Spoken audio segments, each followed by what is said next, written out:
Hello, how we doing today? If we start with the Casey trade, how long did that take to come together? Have you been talking about that for a while?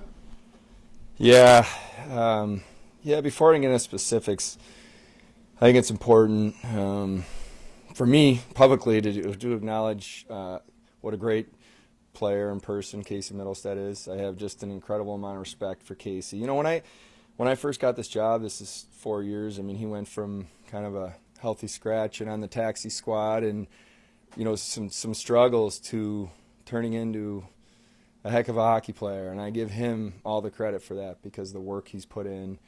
He's loved in that locker room. He's a leader. It was a very, very difficult trade to make. And, I reiterate to you guys, I think I've said it to you, and definitely I've said it to Casey, is I was not shopping Casey Middlestead. He was a sought-after player for obvious reasons because of what I just said, and also the center position. So I was getting calls, and what I made very clear to the league was, I have to be willing to listen and think and talk about every possible scenario that I think makes sense for our team now and into the future. It's probably no secret that I've been working for a couple years to find a defenseman, and it's really, really tough in this league to find a top pair kind of talent that Bo Byram is. At that age, you generally have to draft them, so these are really, really difficult trades to make. So, that was something that I'd say been worked on for a while. I mean, when I talk about looking for D for a couple years, this particular situation had been ongoing for a number of weeks. I had Jeremiah Crow and Jason Kermanos flying, around the country a little bit, watching them closely. I was watching them very closely. And these situations are a little fluid. They get a little temperature rises, and then things quiet down. And then I'd say 2 or 3 days before the deal, it started to really ramp up again. And then it was a complicated deal based on them, Colorado, having kind of a simultaneous deal. So that, I want to say complicated it, but it made it tricky, and ultimately we made the trade. But it was something that, with a player of Casey's status and stature, it took a lot of thought, and we just felt it was the right thing to do at this time. Kevin, what gave you confidence, Kevin, that you have internally to replace Casey, especially when it comes to at the center position? Yeah, I think it's a great point, and that all is part of the conversations you have leading up to making a trade like this.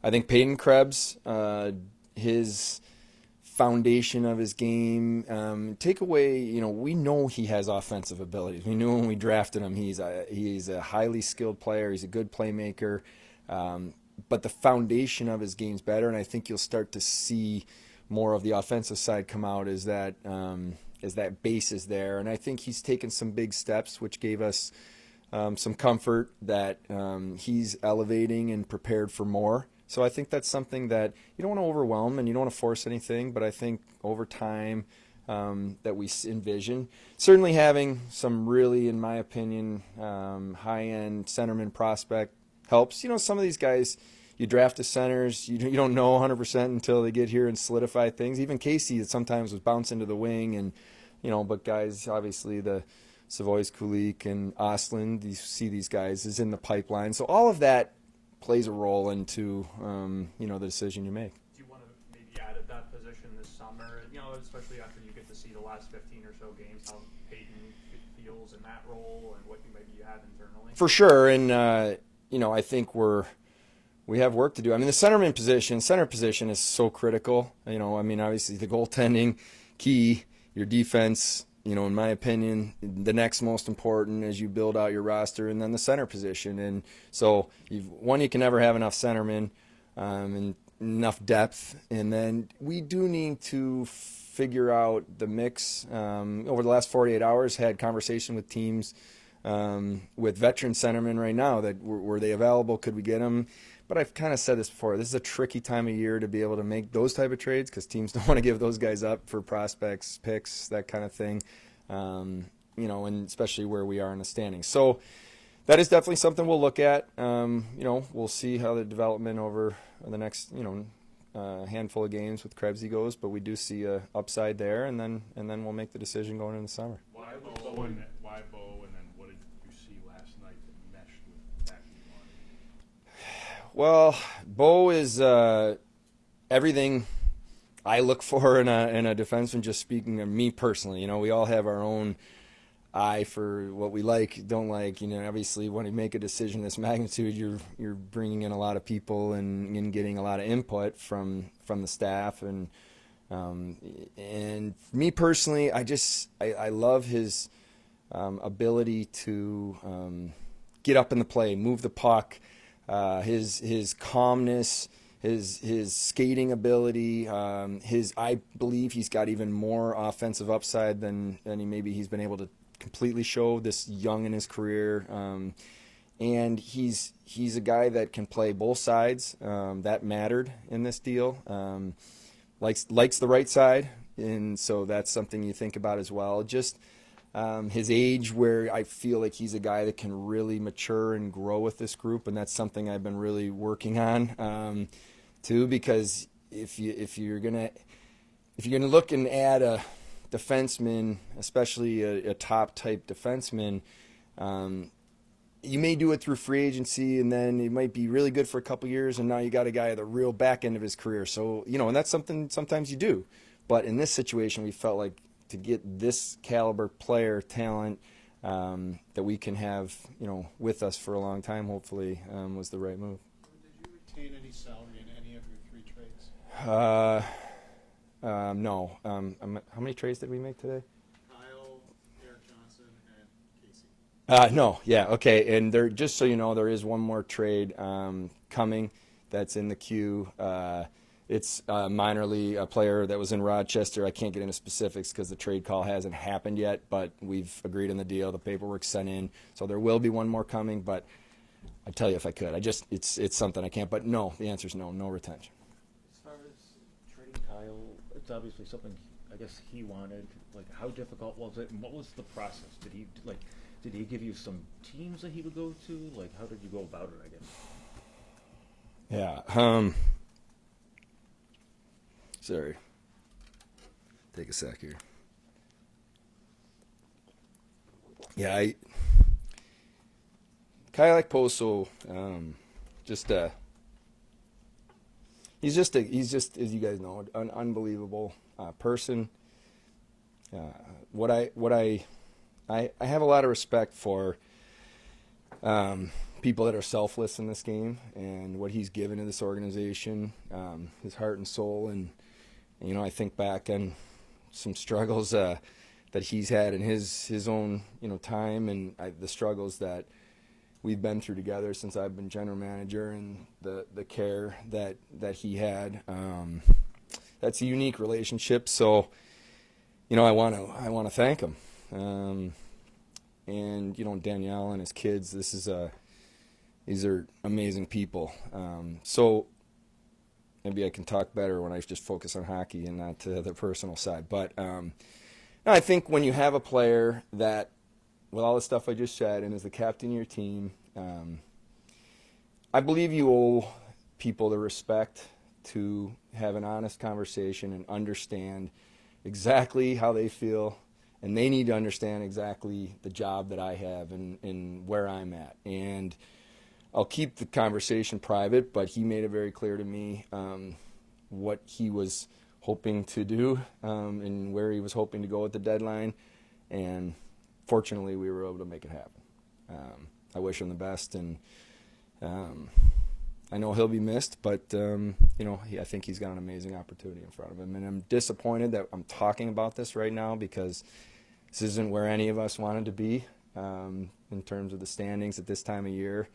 And it's certainly, when he re-signed this summer, not what we were talking about, But that's where we are, and it's part of how this game goes sometimes. Do you see him maybe, with the hockey mind that he has, what he's done playing, being a person that could be a scout or in the front office or something like that? For sure, yeah. I think Kyle is. First of all, you have to love the game, because you work a lot, and you have to. You just have to have such a passion for this game, and I I think sometimes it's easy to forget, especially in the pressure of it all, and how lucky we are to get up every day and to do what we do for a living. And I think Kyle has a perspective on that he feels very fortunate to have had the career he's had and the life he's been able to live. And I know a lot of that is because of the game of hockey, and he respects the game. So he's absolutely someone that I would assume when in the right time, and if the right time in his mind came, that he would be working in this game for a long time. Did you try to do the same for Zemgus to find him the right fit? Yeah, Zemgus did have the conversation with him. You know, Zemgus is so important within the fabric of this team. He's been here since the day he was drafted. It's a different situation a little bit. Obviously, I think Zemgus has plenty of years ahead of him, you know, and I've made it clear to him that that's something that we're going to talk about. We want to get through the trade deadline and, you know, our own situation. But, you know, I did have conversations with teams, and it just had to make sense for us and Zemgus, but, you know, for us, and it just where we got to today was there wasn't the right deal to make, and I'm really glad we're keeping him because he's just there's something special about him, and I think it's important here down the stretch too that he's in that locker room.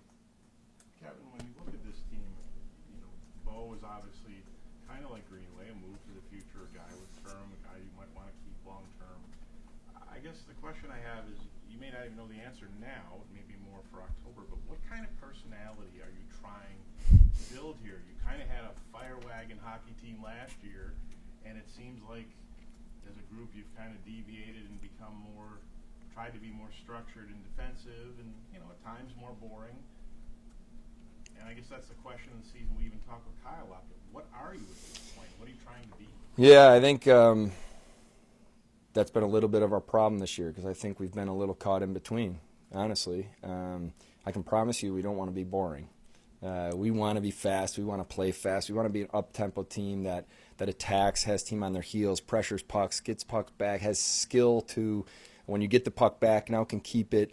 You know, I think some of what you're kind of referring to is, I think, a little bit of us evolving, you know, just understanding that there are times that you have to be able to shut teams down. You have to be able to stifle teams. You have to be able to to live with, you know what, I can't make a highlight play. I'm just going to probably put it off the glass behind the D. You know, that is part of, even when you have talent, part of managing a game. So I don't think it's as easy, Mike, as black and white to say, like, this is exactly how we're going to play all the time. It's doing both, and it's ultimately doing what you have to do to win. And that's, so I think philosophically, we need to be way more of an assertive, offensive, on your toes type of team. And I think the way our D-core is built for a reason, where you can kill plays in the neutral zone, guys that are skilled guys, that can close out, pressure pucks, get pucks back, and move it up to the forwards. You know, and I think obviously Dahlin and Power also like to play the right side. I mean, you look from the data analytic perspective, Dahlin's numbers are better on the right than the left. So, you know, you kind of take all that into consideration, you know, as you put your roster together. But I think moving forward, Jokiharju has been taken a huge step over the last, 6 weeks maybe it's been, a number of games.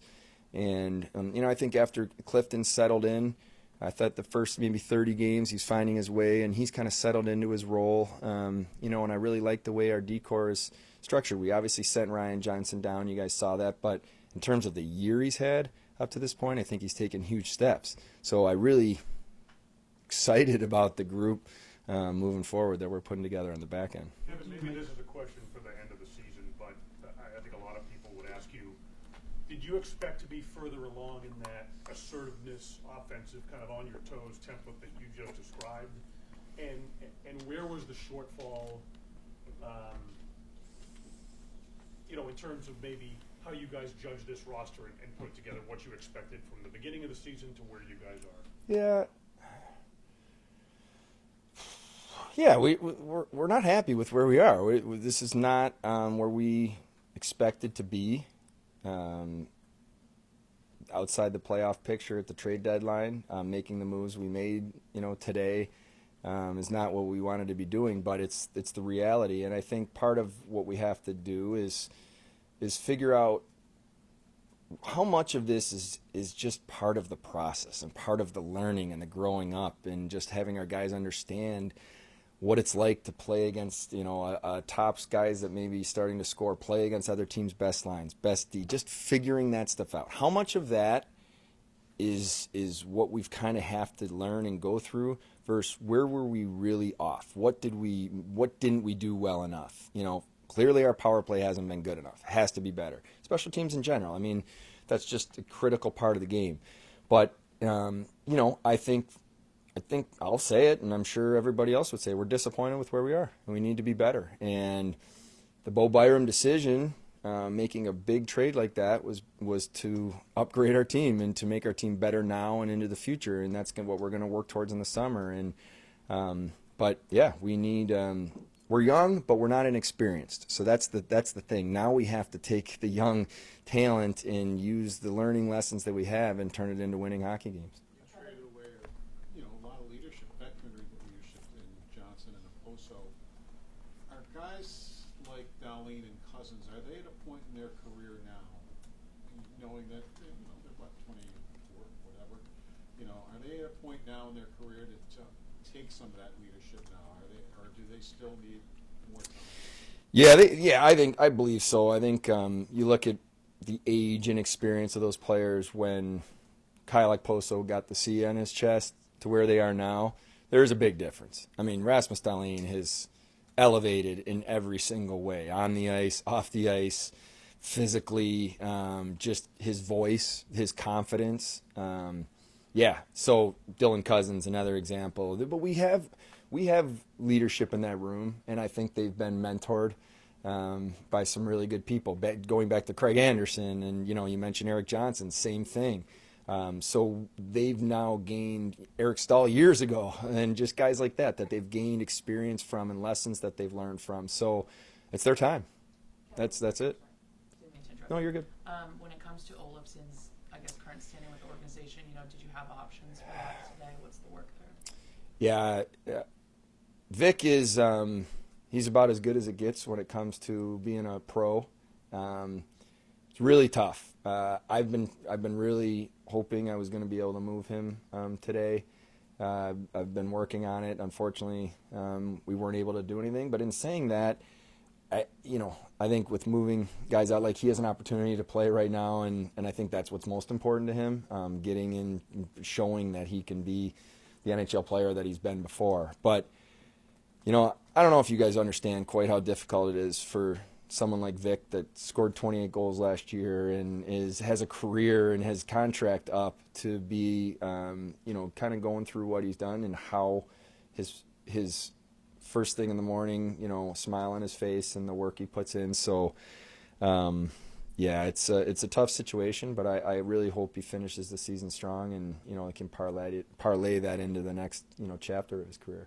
Are there any overtures from any other clubs to retain salary, and what is the organizational philosophy in terms of weaponizing? Yeah, it's such a talked about thing. So it was a little trickier this year. I had been approached on 2 or 3 occasions over the last week, and I was absolutely open to doing it with the hesitation that we also knew we were going into today with unrestricted free agents, and I didn't want to, but I didn't want to kind of block ourselves from having an opportunity to move someone because I used retentions.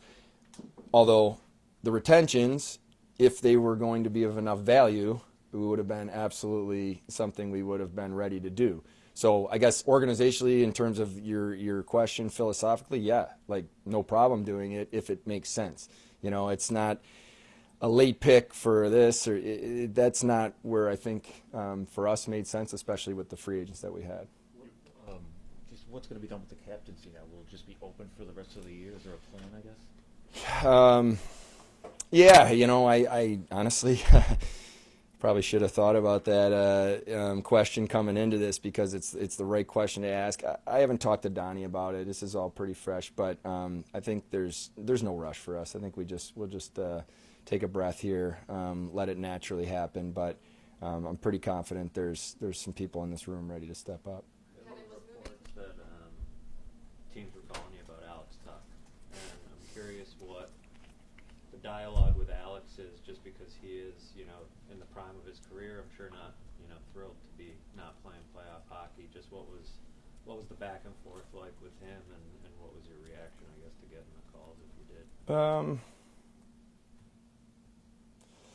I got one call on Alex Tuck a little while ago, and the next day it was in 32 Thoughts from Elliot Friedman that we were taking calls. Not true. Of course, taking calls, true, but like that we were, talking about something. We're not trading Alex Tuck. That's not something we had any interest in doing. He's a key piece of the puzzle for us, and I grabbed him the next day and said, I don't know if you pay attention or you read things, but no interest in trading you. Did a couple more teams after it went into the Sportsnet article call me, yes. And I said, appreciate the phone call, not a guy we're looking to trade, period. And in saying that, my job, especially where we are in the standings, I have to be open and listening to everything and anything. So my job is to take calls and listen, but not a guy that in any way, shape, or form we're looking to do anything with. Kevin, you have 18 games left. Barring something historic, you're not going to make the playoffs. What do you want to see from what the guys left in these 18 games? Yeah, I mean, as a player, Mike, there's two answers to that. As a player, you got to be in the moment, and you got to get up and you got to go focus on Edmonton Oilers tomorrow and win a hockey game. And then you go on to the next one, and you try to stack as many wins at the end of the day to put yourself in the standings where you get in. And I think from the player perspective, I've been in this position where it's like, no, we're going to go win, and then we're going to win the next game, and you're going to just go. And for me personally right now, I want to see our guys compete. I want to see our guys. Everybody hates to lose, but you got to have guys that love to win enough that you're going to sacrifice to do anything you can to win a hockey game. That's what I want to see. And I have seen it out of some, but not enough. And I think that that's the next step for our team. There's a lot at stake. This is the National Hockey League. And you're not entitled to ice time. You're not entitled to roster spots. You're entitled to come to work every day and be a good person, treat your teammates well, treat the staff well, and go out and compete on the ice. And I think if we do that, we have a lot of talent and things are going to be fine. But we need to elevate for sure. Are you having Ryan Johnson in Rochester today to make sure he's eligible for the Calder Cup playoffs? Yeah, yes, exactly. But we are going to leave him down right now. And we just look at this opportunity for him in particular, especially given the situation with acquiring Bo, that he can go play some big minutes right now. Every game right now is basically a playoff game in Rochester. They're fighting. So he's been tremendous. But, yeah, it was to make sure that he's eligible. Him and Rusek will both be eligible to play in Rochester in the playoffs, which I think is key. But also, Ryan getting that ice time right now just in situations I think is really good for his development. We saw some guys come in. Were they able to say goodbye to Kyle and so forth? Were they able to get that goodbye for now? Were guys, did you ask? Yes. Some guys I think came in were able to say goodbye. I've been upstairs, so I haven't been down. I mean, obviously I've been on the phone with Kyle, so I don't know exactly who was in or wasn't in. Just been upstairs in my office. But I know guys were able to see Casey. You got to remember, this is spend a lot of time with each other. It's a lot bigger than coming to work, and these guys really care about each other. And I think to some extent, when you're in a situation like we're in, this is part of the business, but it's tough to see friends and teammates leave. So I'm sure guys, if they didn't see him here, they're probably going to see him before he heads to the airport. You mentioned wanting to see competitiveness here in the final 18 games or so. How much is that something you think you might need to add from the outside? And how much are you at a point now that you feel like you can be a little bit more aggressive in adding from the outside? Yeah, I think roster construction, I mean, we went in different phases since I've been, in this position, and I think we had to really come up with a strategy to accumulate assets, build the talent within our roster, within the prospect pipeline, to Rochester down, which I think we've done. But now we really need to a couple things. One, focus on exactly how the roster and roles and responsibilities for different players and who fits and why. And we have to be open to moving prospects, moving picks, something like that, if it brings us a player in the off season that can help us. And maybe that's a fourth line center that's really good on faceoffs, good penalty killer, that type of thing. That's what we have to be willing to do. And for sure, it's not that easy. You just don't pick up the phone and get a guy, especially good players. So you have to acquire them and pay for them. But for sure, we're open to it. In saying all that, we need the guys inside our room right now to be better. Period. That's going to be the biggest way to elevate into next year. I think we've had some guys take some pretty good steps this year, but we've also had players that I think have way more. And if we get, continue to elevate and improve in certain ways from a team-wise structure, and we continue to get the goaltending and continue to get some of the performances out of players that we have, and then we get the guys, to elevate in other ways, some of the other players, I think we're going to be in a really good spot.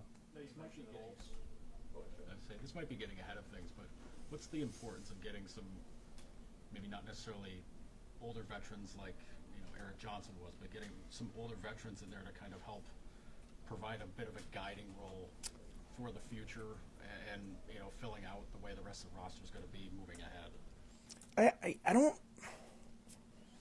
It has to be the right one, first of all, and second of all, I know we're young, but I'm going to say this again: we're not.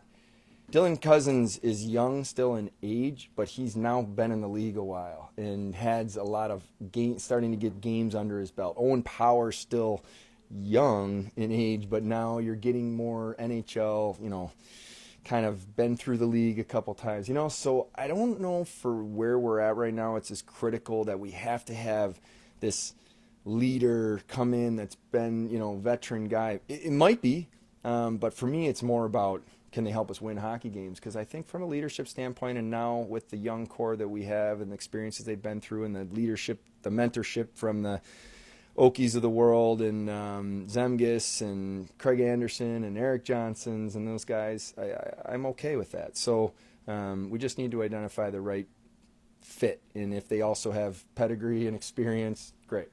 You mentioned Olson's going to get more of an opportunity with Casey and Kyle out. Is there anybody, Rusek, anybody else in Rochester, you'd maybe like to give this an opportunity to see how maybe they fit not only now, but for next season, trying to evaluate? Yeah, obviously there's rules because you only get the 4 recalls, and it depends where you are with your roster, and so it can get tricky there.